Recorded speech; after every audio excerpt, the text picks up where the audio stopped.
Hi friends and welcome back to my channel. आज बस ऐसे ही बैठे बैठे मैं अपना यूट्यूब स्क्रॉल कर रही थी तो मैंने देखा कुछ खास ट्रैक्शन नहीं मिल रहा है मेरे वीडियोस को, मतलब बहुत ज़्यादा देखे नहीं जा रहे हैं। But still I am creating content with full enthusiasm and the same interest as I was doing it in the beginning. तो चलिए आज की वीडियो में हम ये बात करते हैं कि कैसे मैंने सोचा कि एक फुल टाइम जॉब के साथ मैं यूट्यूब की जर्नी स्टार्ट करूँगी। तो बैक देन स्कूल की बात है, मैं एक स्टूडेंट थी हमेशा से। तो 5th-6th स्टैंडर्ड की बात है कि मेरी एक फ्रेंड थी Smriti. If you are watching this video I am talking about you Smriti. She was a very good orator, बहुत बहुत अच्छी बातें बोलती थी और जब भी वो बोलती थी ना तो मैं उसकी बातें सुन के ना फैसिनेट हो जाती थी। मुझे ऐसा लगता था कि इसके दिमाग में ये थॉट्स कहाँ से आते हैं। और कहीं ना कहीं जब बड़ी होती गई मैं, तो बड़ी होना एज एन 1-2 साल के बाद मुझे ऐसे लगने लगा कि मुझ में क्या कमी है, मतलब मैं क्यों नहीं ऐसे बोल पाती। ऐसा नहीं था कि मैं स्टेज से डरती थी, पर मैं ना हमेशा कल्चरल एक्टिविटीज़ में इन्वॉल्व हो जाती थी।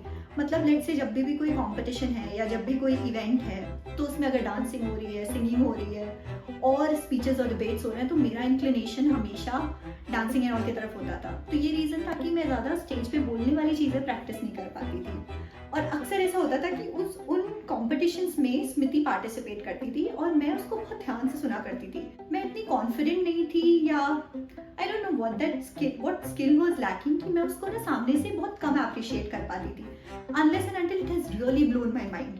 पर मन में मैं हमेशा सोचती थी कि ये कितना अच्छा बोलती है। पर वही है कि मैं अलग इंक्लिनेशन के चक्कर में शौक मुझे बहुत था कि मैं स्टेज पे जाके बोलूँगी और people will appreciate me for my thoughts, for the way I am presenting myself. इन सब के लिए मेरे को ऐसा लगता था कि मैं सीखूंगी, बोलूँगी, बट देन बहुत कम मौका मिलता था। पर जब ऐसे इवेंट्स होते थे जहाँ पे डांस और सिंगिंग विंगिंग नहीं हुआ करती थी तो मैं ट्राई करती थी कि मैं स्पीचेस इन ऑल में पार्टिसिपेट करूँ। जीतती नहीं थी मैं कभी इतना ज़्यादा इन कॉम्पिटिशन्स में, पर हाँ पार्टिसिपेट करके मुझे कॉन्फिडेंस आता था। और कहीं ना कहीं मुझे इस बात का रियलाइजेशन होता था कि I am not able to build that thought inside me. That time when I was speaking I used to feel कि मेरे को ना I am having shortage of words, shortage of thoughts, limited vocabulary. तो ये सारी चीज़ें मैं face किया करती थी। That was the time when I started reading. तो फिर मैंने रीडिंग करना शुरू की और जब मैंने रीडिंग और राइटिंग करना शुरू की तब मुझे पता चला कि you can actually frame your words, frame your sentences in a very different way when you have knowledge. So that time passed by, but then eventually people started appreciating me, saying that you have a good voice. That kind of boosted my confidence, but not like कि किसी ने कह दिया आपकी आवाज़ अच्छी है तो मतलब मैं प्रिपेयर करके तो बहुत अच्छा बोल लेती थी, बट इम्प्रॉम्प्टू अगर मुझे कभी बोलना हो ना ऑन द स्पॉट तो मैं हमेशा फंस जाती थी. But then eventually we grew up together. Now she's a very good friend of mine and I'm getting this opportunity. I'm able to appreciate that thing which happened in my past. फिर उसके बाद fast forward 12th standard में क्या हुआ, I clearly justified कि मुझे stage fear तो बिल्कुल नहीं था. मैं अगर डांस भी किया करती थी, घर में इतनी परमिशन नहीं थी, तो मतलब मैं अगर डांस भी किया करती थी या परफॉर्मेंसेस किया करती थी तो मम्मी पापा से छुपा कर बैग में ड्रेसेस लेके जाया करती थी डांस की, so that I can change over there only और घर से चेंज करके ना जाना पड़े. My school teachers and all were very supportive, तो कभी ऐसा कोई दिक्कत नहीं हुई. एंड हाँ, मेरे को ये भी था कि घर में अगर कुछ ऐसे बंदिशें हैं या चीज़ें तो मुझे वो कॉलेज में स्कूल में डिस्कस नहीं करनी है, वो चीज़ भी थी. और तो ये एक फैक्टर था, बट वो जो किक था ना, वो जो इनिशिएशन था that I like speaking and I want to speak and I enjoy talking to people, वो उसी टाइम स्टार्ट हुआ था. देन 12th स्टैंडर्ड में there was a competition, that was a छोटा रेडियो जॉकी कॉम्पिटिशन. तो मैं, क्योंकि उसमें डांस कॉम्पिटिशन नहीं था, उसमें सिर्फ रेडियो जॉकी का कॉम्पिटिशन था, तो I decided to participate. Then मतलब उसमें 5-6 लेवल्स होने वाले थे. सो जो पहला लेवल था वो स्कूल में ही हुआ एंड इट वाज लाइक मैंने ऐसे ही दे दिया था, घर पे बताया भी नहीं था कि मैं किसी कंपटीशन में पार्टिसिपेट करने वाली हूँ और मैंने ऐसे ही दे दिया था वो. देन उसमें मैं सेलेक्ट हो गई. चलो कोई बात नहीं, स्कूल लेवल का ही था, मेरे को इतना कुछ खास खुशी नहीं हुई. मैंने कहा ठीक है आगे देखा जाएगा. देन सेकेंड लेवल का कॉम्पिटिशन था तो सेम सिटी में ही हुआ था, लेकिन किसी दूसरी जगह पर हुआ था. सेम स्कूल, हाँ मेरे स्कूल में नहीं हुआ था, किसी दूसरे स्कूल में हुआ था. आई नो कि मेरे पास पिक्चर्स नहीं है उस टाइम की, क्योंकि उस टाइम मेरे पास फ़ोन नहीं हुआ करता था एंड मैं घर पे बताती भी नहीं थी, तो मुझे इसके लिए कुछ एविडेंसेस भी नहीं चाहिए थे. बट मेरे पास ट्रॉफीज़ और गिफ्ट्स हैं, वो मैं वीडियो में ज़रूर आपको दिखाऊंगी.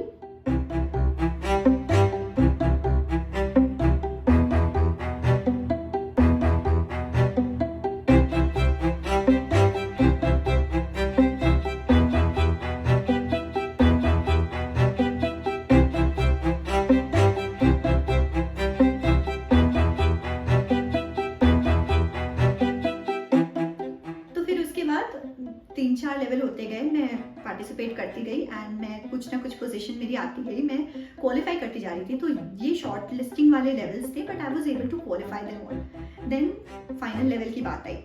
जब फाइनल कंपटीशन था, जिस दिन सिलेक्शन होने वाला था एक्चुअली रेडियो जॉकीज का, क्या हुआ कि उस फाइनल प्रोसेस के लिए we were to submit some fee amount. And उस टाइम इतनी पॉकेट मनी नहीं हुआ करती थी, मतलब हम लोगों को तो पॉकेट मनी मिलती भी नहीं थी। इट डिडंट इवन बॉदर अस, क्योंकि हम 5-10 रुपए में अगर मिल जाते थे, किसी से कोई विदाई दे देता था या कुछ ऐसा, तो बहुत खुशी मिल जाती थी। तो फिर उसके बाद मेरे मम्मी को फाइनली हिम्मत करके बताया, क्योंकि अब फाइनल कंपटीशन था, पैसे भी नहीं थे, पैसे तो मांगने ही थे। फिर मैंने मम्मी को बताया कि मम्मी कैसा कंपटीशन है और पार्टिसिपेट किया है मैंने, अलाउ कर दीजिए प्लीज़। तो मम्मी ऐसा खुल के कभी नहीं बोलती थी कि मत पार्टिसिपेट करो, ना पापा ही बोलते थे। मतलब उनका कंसर्न जनरली ये होता था कि पढ़ाई वाली स्टूडेंट हो। I was always a 90% scorer, which is never a great thing I believe. So उनको ऐसा लगता था कि I should not divert my mind to any other thing. So then मैंने किसी तरह उनको मैंने कन्विंस किया, they give me the amount. और मम्मी ने पापा को ही बोला कि इसका कॉम्पिटिशन है, इसको लेकर जाइए। तो सुबह 8:30-9 बजे we had to report to the place. So we went there and पूरे दिन वो कंपटीशन चले। कई सारे लेवल्स थे उन कॉम्पिटिशन्स में भी। लाइक फर्स्ट लेवल में you have to give your introduction in a very creative manner, interview type का नहीं, बट अपने बहुत क्रिएटिव तरीके से। देन सेकंड राउंड में you have to do a singing. I was not a very good singer, so I don't think किस बेसिस पे मुझे सेलेक्ट किया था, but they didn't even wanted a singer, they wanted someone जिसकी आवाज़ अच्छी हो, जो बोल सके, जो गा सके एटलीस्ट थोड़ा बहुत। तो लाइक उनको ऐसे चाहिए होता है ना कि someone if you are host, sometimes if you are hosting, you are telling some songs, हो गुनगुना के उसको बता दो। सुरताल की बहुत प्रोफिशिएंसी ना भी हो तो चलता है। तो मेरे साथ वही है, गा तो लेती हूँ बट इतनी कुछ ऐसा प्रोफिशिएंसी नहीं है। Then there was this final round जिसमें उन्होंने एक स्क्रिप्ट लिखने बोला था, that assume yourself a radio jockey and write a script as if you are hosting a show. So उसमें मैंने क्या किया कि मुझे बिल्कुल समझ में नहीं आ रहा था मैं क्या लिखूँ। I was actually missing Smriti that time, क्योंकि जब भी ऐसा मुझे कुछ लिखना होता था तो मुझे स्कूल में मैं अक्सर स्मृति के पास जाया करती थी कि ये हेल्प कर दे लिखवाने में या कुछ ऐसा। फॉर द फर्स्ट टाइम मैं सामने से मुझे खुद ही लिखना था। So somehow मैंने लिखा and it was good enough when I presented it. ठीक था, अच्छा हुआ, मेरे अकॉर्डिंग ठीक हुआ था। Then after few days they gave me a call. It was 21st of May 2016 की बात है, मुझे बहुत अच्छे से याद है। That day I was traveling somewhere, papa mummy के साथ हम लोग थे। Then I got a call and they said that you have been selected as the voice of Allahabad. So they called me to their studio so that they can train me. And that was a very beautiful moment of my life, because पहली बार ऐसा कुछ achievement हुआ था जब I was able to come up in front of some 10,000 students. So like जो last level था उसमें भी कुछ 8 से 10,000 बच्चों ने पार्टिसिपेट किया था। तो वो मेरे लिए काफ़ी बड़ा अचीवमेंट था। तब एक्चुअली मुझे कॉन्फिडेंस आया that there is something good in my voice which I should pursue. But 12th standard ही खत्म हुआ था, डिग्री भी नहीं थी मेरे पास, तो घर वालों का था कि पढ़ाई करो। थोड़ी ट्रेनिंग करी मैंने with 93.5 red FM, but I could not pursue it because of my studies and all. But that time only मेरे को ये realization हो गया था that this is something which gives me happiness. So मैंने उसी समय सोचा था कि अगर मैं कुछ अच्छा कर पाई लाइफ में तो YouTube चैनल ज़रूर खोलूँगी, और वो चैनल ऐसा होगा that I will be able to talk to people और कोई मुझे जज नहीं करेगा। देन फिर उसके बाद कॉलेज लाइफ ख़त्म हो गई। कॉलेज लाइफ में ऐसा कुछ हुआ नहीं, सारा टाइम पढ़ाई में निकल गया। फिर फाइनली जब मैंने जॉब करनी स्टार्ट करी तो मुझे काफ़ी सारे मेरे जूनियर्स की क्वेरीज आती थी एंड वो मुझसे गाइडेंस सीख किया करते थे, और मैं फ़ोन पे एक्चुअली बता के थक जाती थी, क्योंकि मेरी ऐसी आदत नहीं है कि मैंने फ़ोन उठाया और मैं 2 सेंटेंस बात करके फ़ोन रख दूँ। मैं अगर बात करूँगी, अगर एक्सप्लेन करूँगी तो पूरा डिटेल में करूँगी, जो भी मुझे आता रहता है।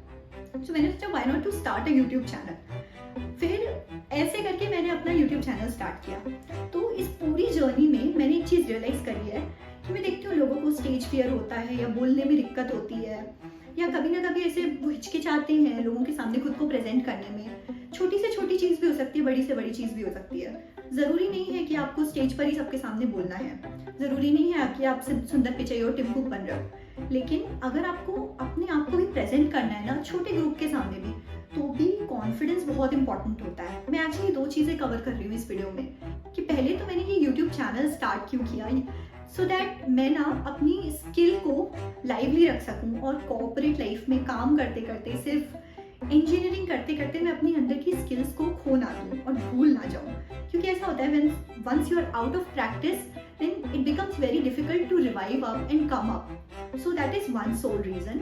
इसके अलावा एक और चीज़ है जो आप मेरी जर्नी से सीख सकते हो, वो ये कि you should not have that stage fear, and how you can actually overcome the stage fear और फियर ऑफ पब्लिक स्पीकिंग। सो जब भी कुछ बोलना हो ना, जब भी आपको कुछ बात करनी हो, किसी के सामने कुछ प्रेजेंट करना हो, सो गो प्रिपेयर्ड। सिर्फ बिना प्रिपरेशन के मत जाओ, क्योंकि आपको ऐसा लग सकता है कि कुछ लोगों के अंदर हिडन टैलेंट होता है कि वो ऑन द स्पॉट बोल लेते हैं, बट वो ऑन द स्पॉट स्पीकिंग भी पास्ट लर्निंग्स के थ्रू आती है।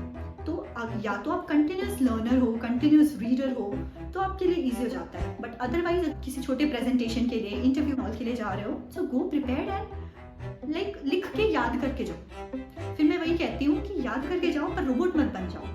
दूसरी चीज़ ये कि आपको बहुत अच्छे से पता होना चाहिए कि आप जिससे बात कर रहे हो ना, वो आपसे क्या एक्सपेक्ट कर रहा है, वो आपसे क्या सुनना चाहता है, आप कॉन्टेक्चुअली बात कर रहे हो कि नहीं। सिंपल है कि मतलब जैसे आप प्रेजेंटेशन दे रहे हो किसी भी टॉपिक पे, एंड आप टॉपिक से भटक जाओ तो लोगों का इंटरेस्ट खत्म हो जाएगा। सो यू शुड नो कि ऑडियंस आपकी क्या चाहती है, क्या सुनना चाहती है। तो वो भी एक इम्पॉर्टेंट रोल प्ले करता है to show that you are confident. Then बात करते करते हम सबको कभी कभी ऐसे घबराहट होने लगती है या से डर लगने लगता है। एट दैट टाइम क्या करना है, simply take a deep breath, अपने आप को शांत करो, and then recall your thoughts, build a chain of thoughts which you are thinking, and then speak. थोड़ा सोच के बोलना आपको अंडर कॉन्फिडेंस बिल्कुल नहीं शो करता है। और अक्सर हम बात करते करते ये भूल जाते हैं कि हम क्यों ये बात कर रहे हैं, या हम क्यों ये प्रेजेंटेशन दे रहे हैं, या क्यों हमें कॉन्फिडेंट दिखना है। एंड गोल क्या है कि जो भी वो पर्टिकुलर मोमेंट है, उस पर्टिकुलर मोमेंट में आप सक्सेस चाहते हो। So think about that success in your mind, and उस सक्सेस को सोचकर आप अपने काम को पूरा करते रहो। लाइक कीप टॉकिंग और keep facing the crowd, that will give you a confidence inside and will not let you B nervous. अब एक बार आप अपनी नर्वसनेस खत्म कर लेते हो तो आपका काम बन जाता है, और आप अपनी ऑडियंस को समझ रहे हो तो आपका काम बन जाता है कि आप ऐसे बातें करो कि आपकी ऑडियंस आपसे एंगेज्ड और रिलेटेड फील करे। मतलब मैं अगर आपसे बातें कर रही हूँ तो आप मेरी बातें क्यों सुन रहे हो, क्योंकि आपको मेरी बात अटैच कर रही है, अपनी सी लग रही है। और अगर आप नहीं देख रहे हो मतलब अपनी सी नहीं लग रही है। तो अपनी ऑडियंस को समझो and try to engage your audience so that both of you can relate to each others thoughts. आप समझ पाओ कि वो क्या सुनना चाहते हैं, वो समझ पाए कि आप क्या समझाना चाहते हो। देन एक बार ये हो जाता है तो ये आपकी ही जिम्मेदारी बनती है कि खुद को आप प्रेज करते रहो, that you are doing good, keep doing, you are doing well, keep going. Like अपने बारे में पॉजिटिव थॉट्स रखो so that you can motivate yourself, और आपको कोई एक्सटर्नल मोटिवेशन की जरूरत ना पड़े। सो आई होप ये छोटा सा वीडियो आपको अच्छा लगा होगा। अगर वीडियो अच्छा लगा है so keep loving me, keep liking my videos, keep sharing it so that together we can make a big family. So like my video, share it to your friends and family, subscribe to my channel, and don't forget to hit the bell icon so that you get notified anytime I post my new video. Thank you so much.